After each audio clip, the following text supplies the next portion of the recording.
Alright, welcome to the first podcast or internet video, whatever you want to call this, of Yes, We're Articulate. You can follow us on, obviously you're watching on YouTube, but you can also follow our page on Facebook, and we'll post some clips on our Instagram page. All you gotta do is look up Yes, We're Articulate. This is my cousin Mariah Williams. Tony Vaughn here. We're the dynamic duo that'll be leading this on a monthly basis, and just talking about all things. Should we talk about the name? Let's Yeah. talk about the name. Yeah. Where did the name come from, you think? Oftentimes when you see educated black young people, they say, "Wow, he's very articulate," or "She's articulate." Right. Yeah, we are. Yeah, as if they're not expecting us to be able to talk a certain way. Exactly. Yeah. So as black people have done in the past, we take ownership of things that people used to put us down with. We take ownership of it and say, all right, we'll flip it and make it cool. So that's what we're doing here. Yes, we're articulate. Yes, we're going to speak articulately about things that are going on in the black community, are going on in the nation, and we want to voice our opinion. That was the kind of the impetus for doing this, is because, you know, oftentimes I go off on these Facebook He rants. does. And You do, and I do too. Yeah. I do too. Yeah, you know, when we just have a lot to say, so we bringing it to the people. that's right. So let us know how you feel about it. Comment. You like it. You don't like it. Hey, any criticism is good criticism. We're trying to get better. It's our first time trying to do this. So rather than me typing a whole bunch of stuff on Facebook, I said I'm gonna post a video and see if people like it. So hopefully you like it and you get something out of it, whether it's good or bad. All right, so we're gonna get right into it. It's What's our first R. topic? Kelly Yeah. documentary. That's on everybody's top 5 topic to talk about. Yeah. Now, if you follow me on Facebook, you know how I feel about it. And you know, somebody that grew up in the late '90s, I was in high school, about to go to college. You know, R. Kelly was that dude. He on a lot of my mixtapes. I'm pretty sure anybody that grew up during that time period has their favorite R. Kelly song. And we knew about a lot of this stuff. It's not new information that we're hearing here, but to hear it again and to hear that he's still doing some of the stuff that they said he was doing back then is just troubling, man. Like, I can't find an excuse for it and find a reason to say, let's give him the benefit of the doubt. Yeah. Why? I think so. For me, when I'm thinking about like the peak era of R. Kelly in the 90s, I was only 10 when the 90s ended. So the whole conversation being reignited is kind of like, I knew of the allegations, but I was like, okay, like I didn't really have it's not that I didn't have an opinion about it when I was younger, but it was like it was news. It happened. The thing about when the docuseries aired, I think the thing that I was so surprised by and hurt by was I went on Instagram and I looked at like the comments that people were putting behind it. And just the way that people were victim blaming and trying to just protect this man and just like a whole bunch of other things that I think just feeds into the deep, like just traumas as our community that we have just not gotten over, and the lengths we'll go through to protect black men. Yeah. Even like black men who like have engaged in criminal behavior. Yeah. Oh yeah. So I'm just like, that to me, and I guess on one hand, like, are we surprised, right? So we've gone through the Bill Cosby, we've seen how people have tried to protect him, and I'm still watching the Cosby Show, I'm still supporting him, these women knew better. So on one hand, I'm like not surprised that this was the response, but on the other hand, when you have had like, it's been clear that this has been happening and people are still like either blaming the parents or blaming the victims, it's like, wow, I don't think people really understand the cycle of abuse or trauma, and like, you know what I mean? Like, just that's what I was taken back by. Yeah, it bothered me, one, as you said, about how people were just trying to find excuses and trying to sweep it under the rug. But two is people saying, you knew it, you already knew it. Why are you having this you reacting to it now, and I'm like, I was a teenager then, all right, and really didn't feel that I had a voice in order to speak out by then, and we didn't have an avenue to speak out. There was no Facebook, no Instagram, no social media back then. And people weren't having conversations about it. And I mean, this is just to be real. Like in our community, there's a tendency of if something like that has happened to you, or if it's not happened to you, we don't talk about it. You sweep it under the rug, and it's kind of like a badge of honor to say, "Well, I dealt with this, so I mean, I didn't go to counseling or." The police wasn't called, so it's kind of like you then feel like, oh, that's the norm. That's not normal. I feel like the way people were normalizing this behavior, that's the thing that I'm like, wow. Yeah. That's not just because you've experienced something traumatic and you've been able to get over it. Like that doesn't make it normal. That doesn't make it okay. And that was the one thing that I think stood out for me about like all of this. Yeah. We've seen it. This hit home for probably, I'd say, well over 50 to 60% of the black community. We've seen it where something bad happens in the family and it can be traumatic, and because they don't want the family to look bad, they won't speak about it. We keep this in house. We don't need people knowing about our business, even though our story could help somebody else deal with it. We don't want the family to look bad, and we gonna let this person go on and not suffer any consequences of the behavior they had because the family can't look bad. And what does it say to our black girls and boys? Because let's be clear, like this happens. Sexual abuse happens to boys as well. But what's it is, and you have a daughter, right? Like, what does it say that like? Either if I come to you and you're gonna question or ask me how I've got myself in this situation, or you're not gonna believe me, or you're not gonna take it seriously, what does that tell me as a young black girl if I'm ever victimized? What does that tell me about people? They're not gonna believe me, or they're not gonna take me seriously. And so I think that's a bigger part of the problem, where it's like people don't see us as victims. They don't see us as victims. Oh, she was fast. Oh, why was she hanging around? At the end of the day, these were children. He was the adult in the situation. He should have known better. Yeah. Period. And you can be the best parent in the world. Yes. The best parent in the world. Talk about it. Yeah. My daughter is I think she's gonna be one of the smartest people on the face of the planet. She's very sharp. She is. She's a young me, actually. Yes, very articulate. Reminds me a lot of you. But there's no way that I can be with her 100% of the time. She's a child. She's going to make mistakes. It's up to me to minimize those mistakes. But for me to think that she can't be taken advantage of by a man that's double her age is naive of me. And I would try not to put her in those situations. But if that situation does arise, I'm not blaming her. I'm blaming him. And you can blame me as a parent. I'll take that. And I feel like these parents that put their kids in that situation around R. Kelly do carry a lot of the blame, but they didn't do it. He did. And I think what people don't, and this is just someone I'm not a survivor of sexual assault or sexual abuse, but I think people are missing is that even before someone is doing something to you physically, I'm sure there is a mental, emotional breakdown. It's about power, right? It's power. R. Kelly not only had power over those kids, he had power over those parents. He's wealthy.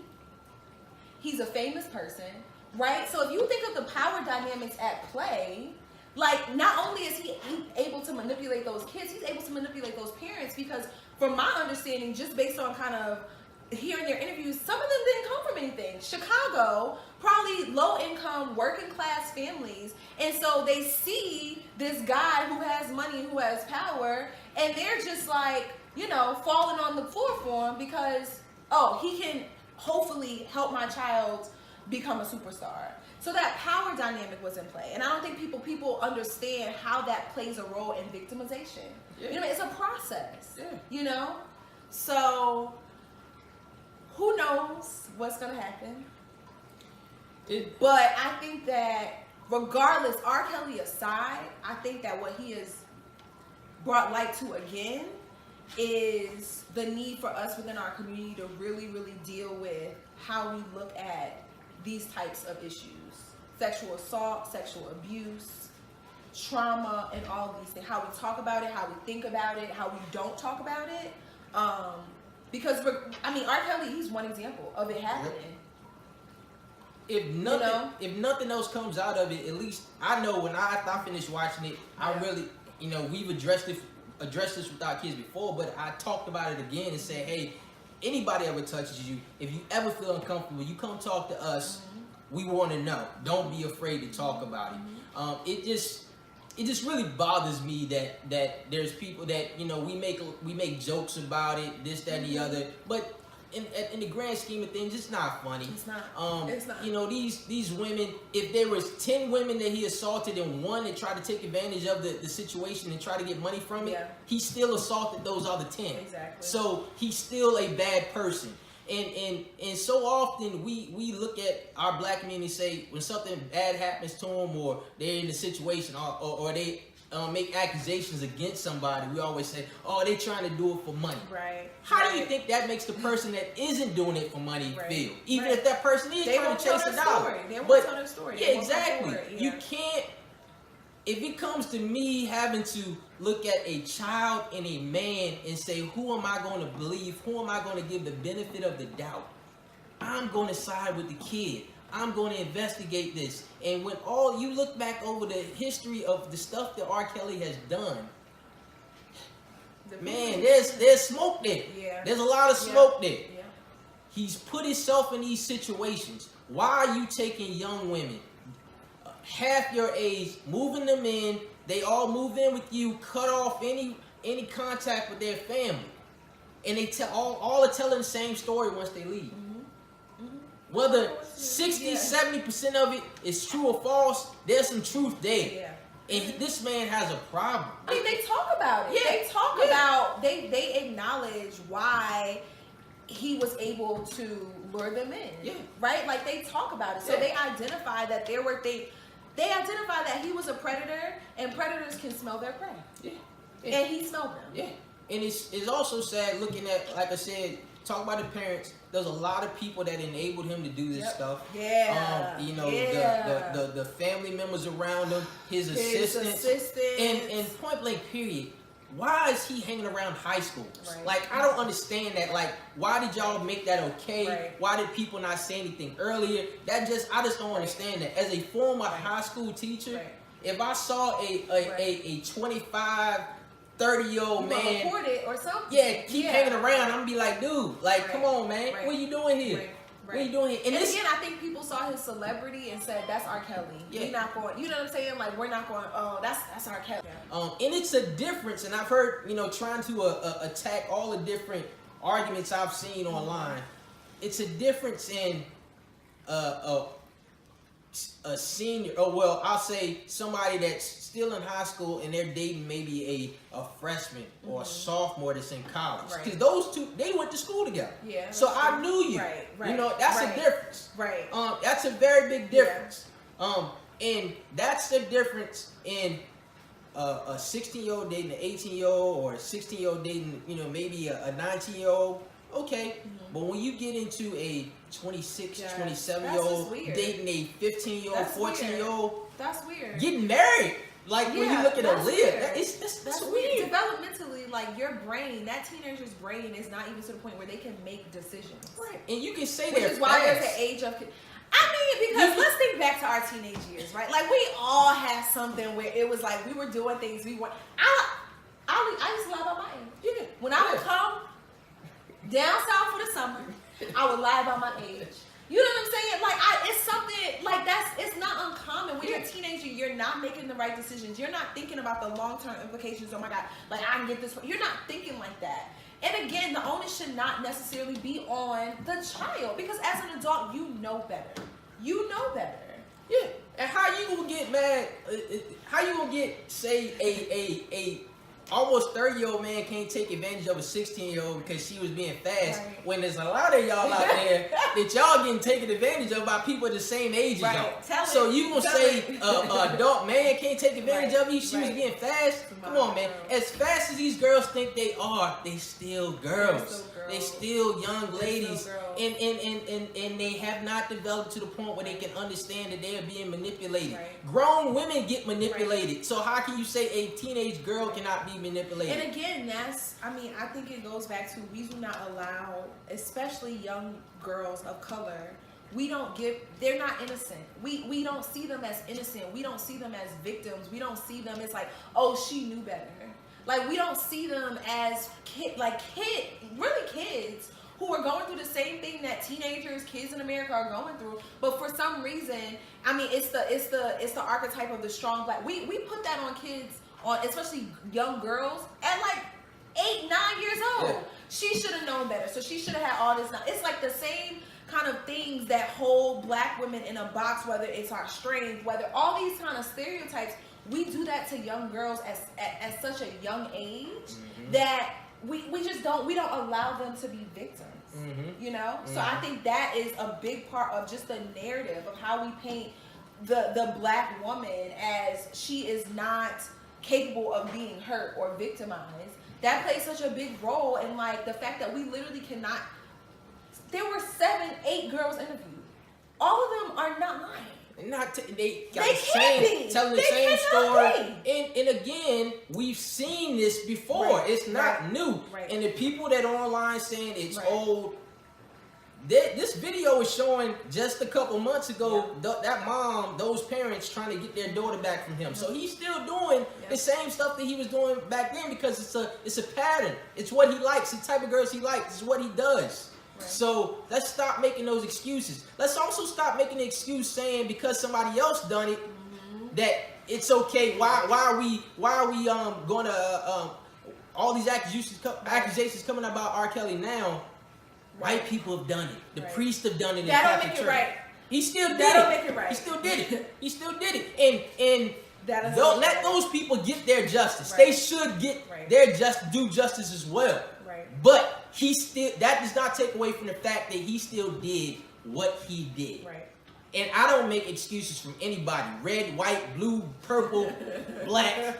If you do bad, you should suffer the consequences from it. You know, regardless. You know, this is not a let's support black people moment. No, there's far better men out there to support other. I mean, than racial R. Kelly. solidarity though. People are like, this is like we can't make each other look bad. Look at us trying to tear each other down. Yeah.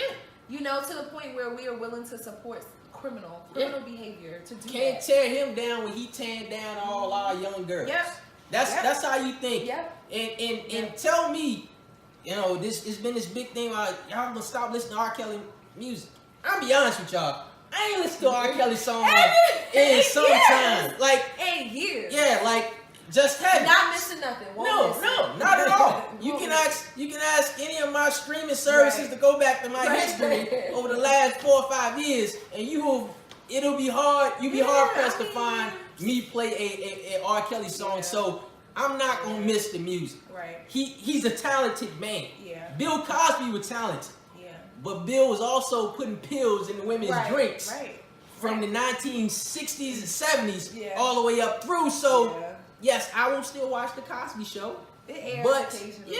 But that does not take away from Bill Cosby being a bad man for drugging these women. It is what it is. I will support black people. You follow me, you know that's my thing. And I will support black people to the end of the world. But you can be pro-black and anti-criminal like that. I mean, I just don't understand how it does, right? I don't see how people are like not understanding. Like, I'm pro-black all day. Love my black people. Love my black culture. Love my black community. I don't like people who, when somebody does something wrong, like that's just what it is. You don't like pedophiles, right? Hello, there you go. Very simple. Very simple. So I think we've hit on this R. Kelly thing. You obviously see how we feel about it. Very important subject. Something that we'll continue to hit on as you know, this story continues to develop. Right. Moving on to a new topic, kind of similar related. Good news came out. Centoya Brown was granted clemency. She's going to get out. And it's just August 29th. This year. It shouldn't even be that long. Right. It shouldn't even be that long. I thought, and this is maybe my ignorance, when you're granted clemency, it's like a month. Like they're like it's one day is too long. Like you shouldn't have been here. But like that was my understanding. But I know it's government. It's government. Bureaucracy takes a while. Paperwork, all that good stuff. Way, but she's getting out. She's getting out. Should never been in there. Right. You know, this is where you say, hey, it may have, you know, some racial undertones here where it had she been a different color, she may not have been put in that situation to start with. I don't think that's no racial undertones. I think that's what it is. And see, and that's what it is. And there's people, my people, that were like, yes, she's getting out, but we shouldn't be talking bad about R. Kelly. You can't Did do you both. see that? Wait, I didn't read that. Yeah, I've seen people support Oh, both things. no. You can't There's do no both. way. You follow me, you saw that I posted that you can't like both of them.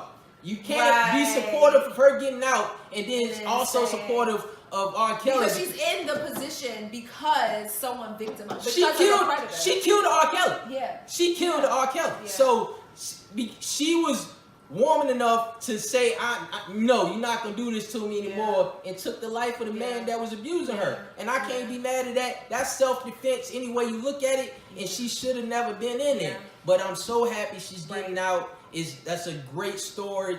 Hope she can really tell her story and really, you know, take back her life and she'll take this experience and do something to help young girls, women who are in a similar situation, and to empower them.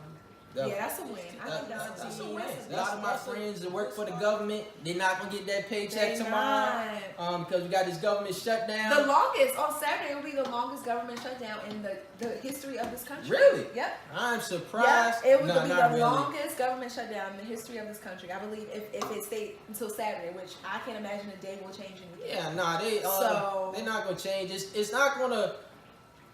It's not going to change because we have a president in place right now that he much rather win points with his small base rather than try to help the whole, you know, the whole country. I've never seen a president that talks about Republicans and Democrats so much. Anytime you hear him talk, it's the Democrats are doing this. The Democrats are doing that. Very polarizing. It's never about us as Americans or we as Americans. Right. It's you say what you want, and there's people out there that I know, my friends, if y'all watch this, some of y'all on the opposing side of my political views, you say, well, Barack Obama divided the country. Go back and look at his speeches. He never said us versus them. Yeah. He very rarely did he do that. He always was trying to bring us together. You guys just didn't like him. Yeah. But he's never been as polarizing as Trump. And that's the thing I think people don't recognize. Whatever side you're on, Democrat, Republican, the rhetoric that Trump has used, the language that he has used has been, and again, I think people will say, oh, we'll go back to Obama. I think the whole premise of his campaign, his whole time in office, the basis of that was unity. Right? And like he would refer to, you know, Democrats and Republicans in some instances, for the most part, that was not his focal point. Like he did not use that language in everything that he did. Whereas Trump, did you watch the 7-minute, 8-minute? I did. I know. I was like, I'm not trying to get this views, but I was like, let me do it. I mean, just even his justification for the wall, one of the things he said was, people apart, like Mexican cartels are bringing drugs over the border, and that is impacting our community, African American community, and the Latin community. That's what he said, right? And the thing is, we know better, right? Like we know better. But my fear is that there are people who are listening to his words and they're taking it as truth. And the way that he is talking about things in such polarizing, racialized ways, like people don't really understand the harm that he's doing to us. You know? Yeah. And like you said, anybody that has any common sense. I am a movie aficionado. I watch a bunch of movies, a bunch of gangster movies, a bunch of drug movies, and you can go back and look at Blow, look at Narcos, look at any of those shows that show drugs passing over into the United States. And I've never seen somebody with a backpack on hopping over a fence to get the drugs in the United States. That's just not how it happens. They don't do it. The people that are risking their life to get over here are not the drug dealers. They're not. I've met many of Hispanic immigrants, illegal or legal. These are hard-working people. Hard-working people. They're not taking jobs away from us. They're taking the jobs that You know, Jimmy over across the street don't want. He Right. think he too good to Right. take. Right. You know what I mean? It's these are hardworking people. Yeah. The overwhelming majority of them. Yeah. And yes, they should come to America the right way. They should come through legal. But to put up a wall is a waste of taxpayers' money. It is. And if these were, I mean, if these were immigrants from European nations, if they were white, it would be a completely different conversation. It would be, let's figure out a way for them to participate in the American dream. Let's figure out an easier way for them to be able to come here and thrive. But because they're people of color, right? Like it's a problem. Like Yeah. that is also the issue. Yeah. That's also the issue. Yeah, it is. There's a lot of people, whether you want to face it or not, that don't want America to be more diverse. And I've always, this is just me, I've always wanted to be in a diverse environment because I feel like that's where creativity and ingenuity and all that good stuff thrives. Which is when you have different people from different backgrounds, you can bounce ideas off each other and say, oh, well, this is what I thought, this is my perspective. And that's how, if you got this everybody in the same room saying the same thing, Right. what are you learning? But think about it. For people in this country, for white people who have had power, to know that in a decade, 2 decades, they are no longer going to be in the majority, that's scary. It's tough. I That's understand. scary. So that's really what they're pushing back against. That's what they're pushing back against. That at some point, like, oh, our power is like, it's shifting a little bit. Like, we got people coming over here who don't necessarily look like us, don't share our values. Like, things are changing a bit. So how do you solve for that? How do you control that? Like, physically, by putting up a wall, but putting all these policies in place so that that's not the case. They're trying to protect their power. Like, that's what that's really about. And then I think I want to touch on something else you just said. Like, I'm not a parent, but I can imagine that if I am immigrating to this country, which, first of all, prides itself on being the land of opportunity and milk and honey, yet and still when people try to come over here and participate in that, it's a problem. But I can imagine that if I were a parent and I'm making a journey through the desert or paying a coyote, and I'm doing this with my children, then I must be trying to escape a really awful situation. Like, think of what it must take for me to take. Can you imagine taking Logan or Nick or Kai and say, okay, we have to leave tonight. We're gonna go on this trip and we're gonna try to cross the border. Yeah. You have to be trying to escape something that is so unimaginable. And so again, when people are like, oh, people are coming over here, and yes, some are criminals. But you know what? There are criminals that come from places other than Mexico. Yep. Plenty You know of what I'm saying? plenty And of. an overwhelming majority are coming here, I believe, for jobs and for opportunity and just for a better life. Yeah. For a better life. Yeah. You Yeah. know what I mean? It's not like they just wake up in the middle of the night and say, man, let's go to America. Right. It's Right. something that they've contemplated Right. a long Right. time and really playing this out and say, I want a better life Right. for my family. Right. I'm going to sacrifice making this long trek to get to America because I think this is going to be a better opportunity, Yep. better future Yep. for my family. Yep. And how can you hate How that, can you man? hate that? How can you hate that? You can hate it when you were born with a silver spoon Yeah. in your mouth. You can hate it because you've never had to work for anything or experience hardship, so you don't understand what it's like to be in a Exactly. position Exactly. where you fear for your life.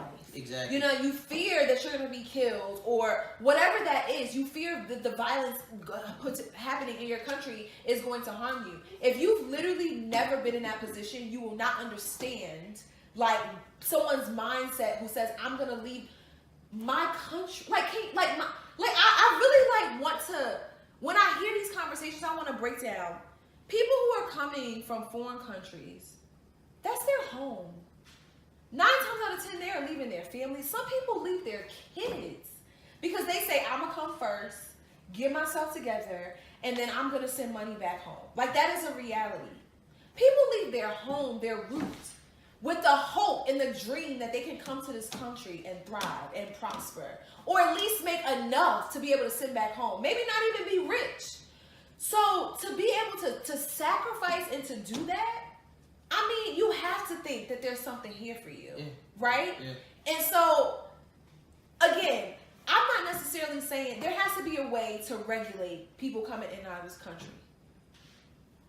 a wall is not going to do it. And separating the families It's just not going to do it. You have the, some families who still haven't been reunited with their children. Yeah, the policies that are in place now are it's just heartless, man. It really is. It really is, and it's like you said. These people are not just doing it on the whim. They're taking a lot of factors into place, and they're really thinking about what's best for my family. I'm willing to sacrifice all of this for freedom, for a better future for my family. You can't be mad at that. Right. That's what America was built on. That's It why was. the Pilgrims took the journey to Plymouth Rock and came over here. So that's what this country was founded on. And now you want to take that away. And I'm gonna tell you, y'all guys can fight against this diversity and immigration. It ain't gonna stop. It's going to change. This country is going to be predominantly minority in 20 to 30 years. It's just going to happen. That's just the way it is. Embrace it. I've always been under the, like I said earlier, I've always wanted to be in an environment where I was around diverse people, diverse backgrounds, and I want my kids to go to schools where there's white kids, there's black kids, there's Hispanic kids, because they learn from that. That's how the world is. Nobody wants, you're not going to live in a world where everybody looks exactly like you. I have plenty of white friends. I grew up in a rural, suburban county, and played baseball, a predominantly white sport. Well, oftentimes I was the only black kid on the team. So I understand being that minority to the 10th power. But I also always wanted to hear what they were thinking, understanding their perspective. And that really helps you grow and be a better person. So, come on, man. This wall thing, y'all got to get off of it, man. We got to find a better way. And also, you have federal workers who are they're not getting a paycheck. They're not getting a paycheck. Oh, for the wall. When the Democrats, the Republicans and the Democrats have found. Have other packages that they presented, the bills have passed where they can fund all the other governments and say, let's fund that. We will work on finding a solution to immigration, but he don't want it. Trump, I want my wall. I want to get my wall. If you don't get my wall, y'all ain't getting checks. And that's who y'all voted in. That shows how much you care about your people. Yeah. That's who y'all voted in. But 2020 coming up. And then people get out there and vote. Make sure you register. Very important, because I think we a lot of us sat at home. I didn't. I go out and exercise my right. Same. But I think a lot of us sat at home in 2016 and didn't get out there and vote like we did when Obama was in office. Yeah, I think a few things. There have been. So I just finished reading Becoming, and I just that kind of reopens all of the bubbly and mushy feelings during that was just such a beautiful time. I think it was just such a magical time, and I think that over the last few years people have just lost that. And so it's just about getting that energy back and realizing, okay, Obama, he's not in office no more. We don't have them, but there's an opportunity to. Anything is better than what we have. You know what I mean? I just hope we don't water down my concern is that there's gonna be so many people that's gonna try to be president, that's gonna try to get that nomination from the Democrats. Because Trump has put the bar so low. When you have he's put the bar so low. When I look out at the Democrats though, I don't see anybody that's like Obama. Because when I was, but is that fair? We compare everybody to Obama? Yeah, that's true. And no one's going to be Obama. No, no one's gonna be. And it was that first. It was that was the first time we was oh, this brother white. Right. And to my non-black people, please understand that when Obama was running, yes, a lot of us did vote because he was black. But he was black, he was educated, and he was prepared to be president. It was not. It's not like he was just, some brother. No, it was because we knew he was qualified to be president, and this is the one. Yes, I'm gonna vote for him because he deserves to be president. So yes, that did factor in to me voting. But now I look, and we're probably gonna have I always get her name say her name wrong. Kamala is probably going. I'm probably saying it wrong. Kamala Kamala Harris probably going to run. They're saying she's probably going to announce in Martin Luther King. That makes me nervous. I don't. Okay, so I want. She is a fantastic, like amazing, like the bomb. I don't want to see. I don't want to see the like what people are gonna say about her as a black woman. And look what they did to Michelle. Michelle was just first lady. Yeah. Look at like the caricatures, like all that stuff. And I'm just protective over her. Yeah. And I just don't want to see that. I just don't want her or her family to deal with that. They're gonna go through it. You know, and again, Obama went through the same thing. Yeah. Like look at the stuff he had to endure. But I'm just like, I don't know. Yeah. I don't know. So I want her to run. I do. She's gonna but run. I'm just also holding my breath because I'm just like, yeah. You know. And you're gonna see it too because, like the political climate we're in now, like the people that are on the far edges of the political spectrum, they feel empowered to just say it and put it out there. Yeah. And with social media, you can hide behind that wall. Right. So you can say this stuff. So I'm pretty sure she's taking into account that's the expectation and she's going to expect and the family's preparing for it. I think she's a worthy candidate. Yeah, Do I feel all warm and bubbly like I did with Obama? No, but we can get there. We got a little time. You also got Elizabeth Warren already said that she's going to run. Yeah. You got Bernie's going to run again probably. Joe Biden's talking about that he's going to run. Cory Booker's said he's contemplating running. So, like I said, there's a lot of people out there. There's no Those one. Are all quality candidates. I just hope we're not like the Republicans were in 2016, where they kind of talk so bad about each other, and then you have somebody left standing like Trump. You know what I mean? The common denominator out of all the Republicans was Trump. And that's not. Yeah. Come on, Democrats, got better. I mean, we'll see. Yeah. We'll see. And I think it's important to acknowledge. I think people need to get out there and vote. I think it's also too important to acknowledge that disenfranchisement within our community. There are people who simply just cannot vote. Yeah. And so I think it's easy for us to be like, oh, go out and. But if you like, I just don't want to. I don't know. Sometimes it bothers me the messaging of like, if you can access the polls, certainly do that. But if you can't, whether it's because you have a criminal record or, I mean, some of these voter suppression that's happening, like, I mean, people are finding crazy ways to, prohibit people from voting. So, I mean, work past those barriers, certainly. But I just like, I don't know, it makes me feel weird sometimes when people, like those who haven't voted, we don't know why didn't they vote. Did they have access to an ID? Did they, we don't know. Yeah. So if you can, certainly go out and do it. Yeah. But we got to still remember on the back end that there are people doing, crazy things to ensure that people can't get out and exercise their rights. Yeah, and luckily there are a lot of people working to get a lot of these voter suppression laws off the book and change those things and get people their rights back. I think in Florida they got their rights back. I think so. Got their rights back to vote. So some good stuff is happening. Yeah. And like she said, we don't always know why people can't vote, but if you can vote, please do. If you can't, reach out to somebody, see if there's a way for you to get those rights back, because every vote counts, man. Every single vote. I was like, let me tell a story. When I was reading Becoming, so Obama won. Like, we know this. He was in office for 8 years. But as I'm reading Michelle describe, like, what it was like when they found out he won, I was, like, bawling. Because I'm just thinking back to 2008. I was in high school, West Town. They had let us, usually we had lights out, and they let us stay up late that night to see the results. And as I'm reading and how she's describing it, and I'm literally crying. Like, I'm literally crying as if I didn't know what the outcome was going to be. Like, I knew he was won because he was president.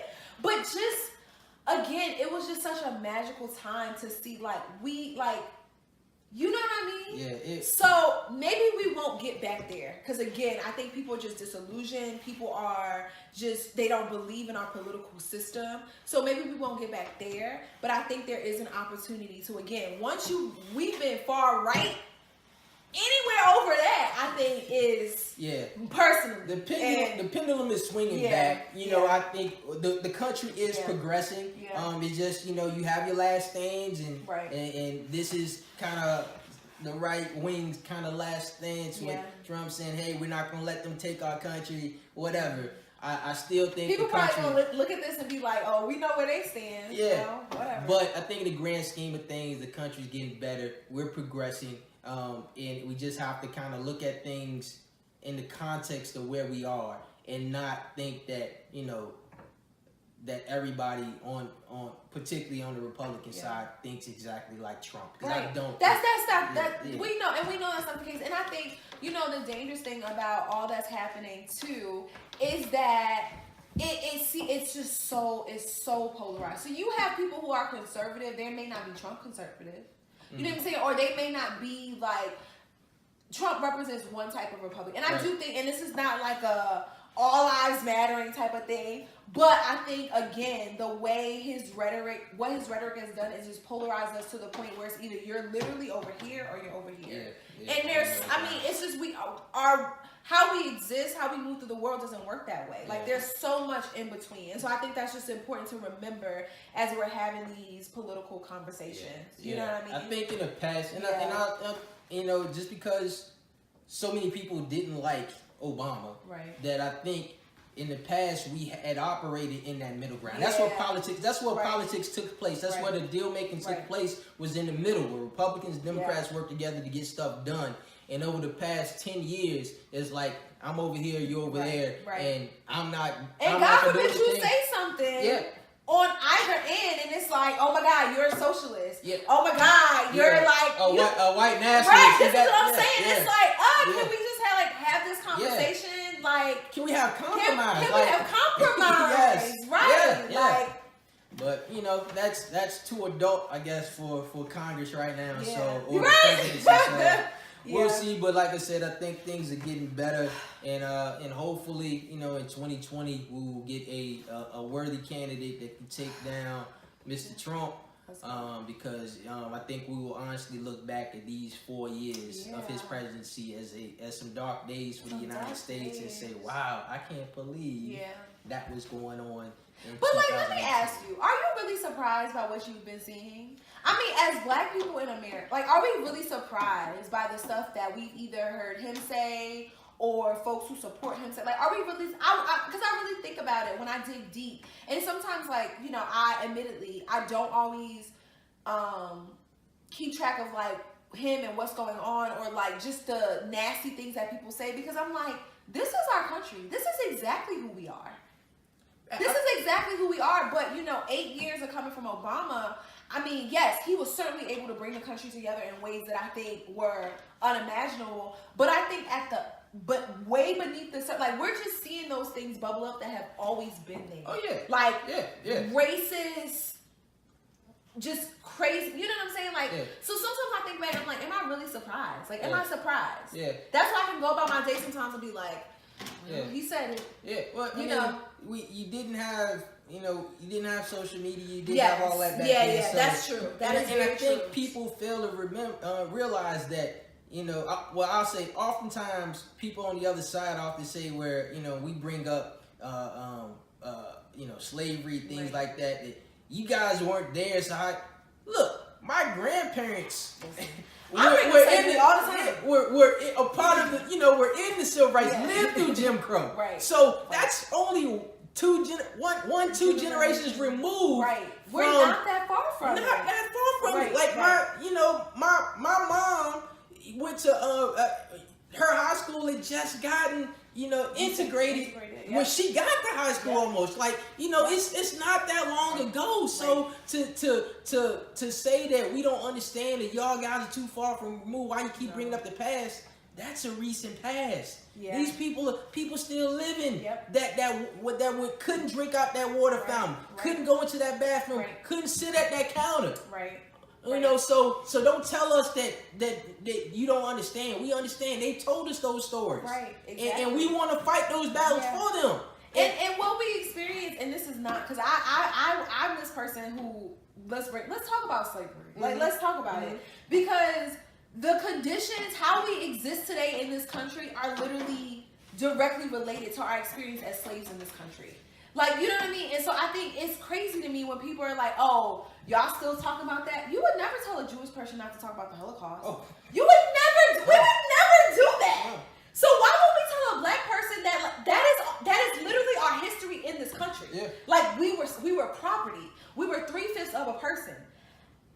The input, like, even after we were free, like, in my mind, I just cannot understand how you would ever tell that person that they can't, like, talk about that. Don't talk about slavery. We can talk about the Civil War and praise our Civil War leaders that were from the Confederacy, but that's history. That's history. That's history. A Jewish person cannot.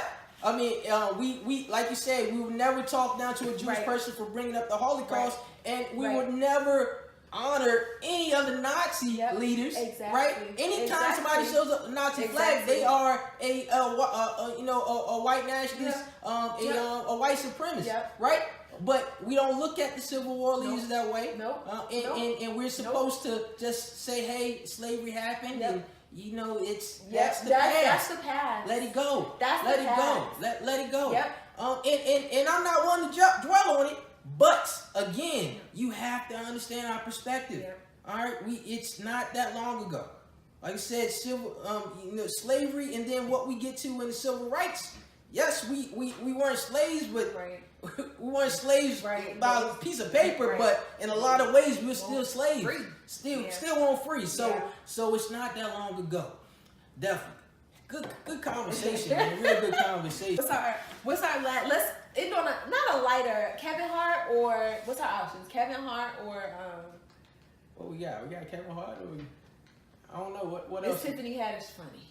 Oh. Did you see her Miami show? I did see the clip. It's kind of a similar topic when it comes to comics. I know. You know, like, comics gonna have good days, they're gonna have bad days. At the end of the day, they're comics. And I think we can't be so sensitive to ask comics to censor their work just so they don't offend anybody. You can't be a comic and feel that you have to censor everything you're saying, because if you do that, you're not gonna be funny. So let me tell. Okay, so this is where we probably. So I watched the last Dave Chappelle one, and I didn't like his transgender jokes, and I'm not transgender, but I just thought that there. So that's kind of okay. So here we go. Would you feel comfortable if a white comedian made jokes about the black community? Like, is that funny? So, like, I get funny. Like, you can't get offended if someone is a part of your community. But do you think you can get offended if someone who is outside my community and do not have our lived experience tries to, like, make fun? Like, what do you think? I don't know. You're on the fence, but like if you go back and look at like Richard Pryor and any of the black comics, like they always make white jokes. Yeah, that's true. And it'd be funny. So if there was a white comic that could make jokes about black people and it was funny and he could do it the right way, then you'd be yeah. And I wonder too. And going back to all of our other conversations, I think we are just so tense around race, and like all of these conversations have us on edge that sometimes I think when we hear things, we're automatically like, oh nah, like he meant this in an offensive way. And so I'm on the fence because I don't know. It just yeah. I mean, there is a line because a talented comedian, they will be able to take, whether it's a social issue, something that's very serious. Their gift is in making it funny, making people laugh at it as a way to bring people together. Yeah. So I get it. Yeah. And a lot of when you think of like Richard Pryor, Eddie Murphy, I mean, the same race, like conversations around race were happening then. Yeah. So why was it that they were able to take that content and people like weren't offended by it? I don't know. Like, I don't know why that is. I don't know, man. I just don't want us to get to a place where we can't laugh. We can't laugh, and every comic is dry, and it's. I just don't like. I don't want to be we're in a place where everybody's like, you know, Jerry Seinfeld or you know, I don't think it's funny. or Bill Cosby. You know, Yeah. like I love Bill Cosby. I love the Cosby Show. Yeah. I never thought Bill Cosby's stand up was very funny. I You know, didn't either. I did not get into it. So I don't want to get to a place where that's what we're left with. Yeah. Dave Chappelle is funny to me. Yeah. Richard Pryor is probably the funniest person ever to me. And in a close second is Eddie Murphy. And then, you know, all those comics, they push the envelope. So I don't want to see them be censored. At the same time, you know, you can't go online. You can't, the comics can't go online. You're not on the stage all the time. Right. So you have to be held accountable for the stuff that you put on social media and things you say. You can't be mad when people push back on those things, but I feel like when you're on that stage, people gotta have thicker skin. They just do. And if you don't like them, don't go see them. Don't watch That's it. true. Don't watch true. it. That's very true. I mean, yeah, I get that point. But with the Kevin Hart thing, what are your thoughts on him? So for those of you who don't know, Kevin Hart was supposed to host the Emmys. They're not the Emmys, the Academy Awards. I'm bad. The Oscars. They were the Oscars. Yeah. Some retweets, some homophobic tweets resurfaced that I think he did 10 years ago. It's a while ago. Yeah. 10 years ago. He decided, that came up, I guess people from the Academy asked him to apologize. He said initially he didn't want to apologize. He decided to step down from hosting. Recently, this week, he was on Ellen. Well, actually, he did apologize. He apologized back when it first. Oh, did he? I thought he didn't. He apologized for it, and now when they resurfaced, he was like, "I'm not going to apologize again. I already did." And you know, it's. I mean, I'm always, you know, Kevin Hart is pretty grown. But in general, I feel like in age, not type. In age, right? Right. But I just feel like in general, when you talk about tweets from 10, 15 years ago, I don't know if I actually believe people should be getting in trouble for some of that stuff.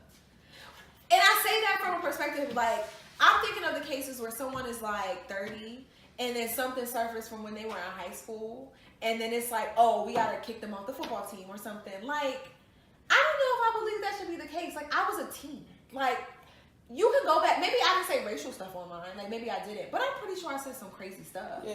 Like, you know, in Kevin Hart's case, he's not off my list, but there are a few things. So his response to his son, them throwing the Cowboys and Indians party, where he was just like, I don't understand why this is offensive. And he just didn't get why people were offended by that. Mm-hmm. I didn't like his response to that. I was just like, how do you not get this? Like, this is literally the biggest stereotype of Native Americans. Like, how can you not, or American, like, how can you not get this? Yeah. So that put me off.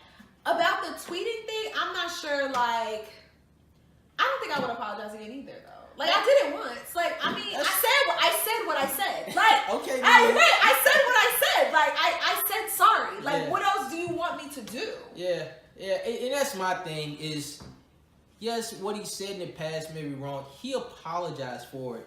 You guys can't, I only say you guys. It sounds like so we can't rehash things after someone has apologized for it and expect them to apologize again. Right. Just so you can feel like that you're part, it's almost like you have to be at the forefront of the story. Right. Once you make a disparaging comment against somebody, every time that person gets some glory, some limelight, I have to bring this up again, because remember what he said this about me. That feels to me that feels a little bit selfish, a little bit self-serving.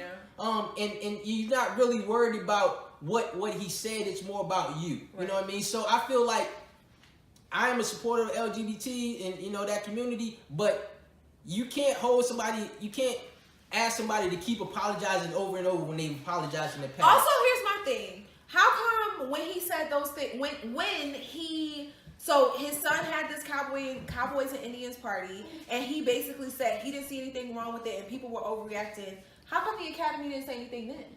How come they didn't say anything then? When that was clearly like Kevin Hart like being insensitive to the history of like Native people in this country. Yeah. They didn't say anything then, but as soon as a certain community was attacked, a community that we know have social, economic, and cultural capital and lots of it, it's like, oh, you gotta apologize about this. But you're not making him apologize for,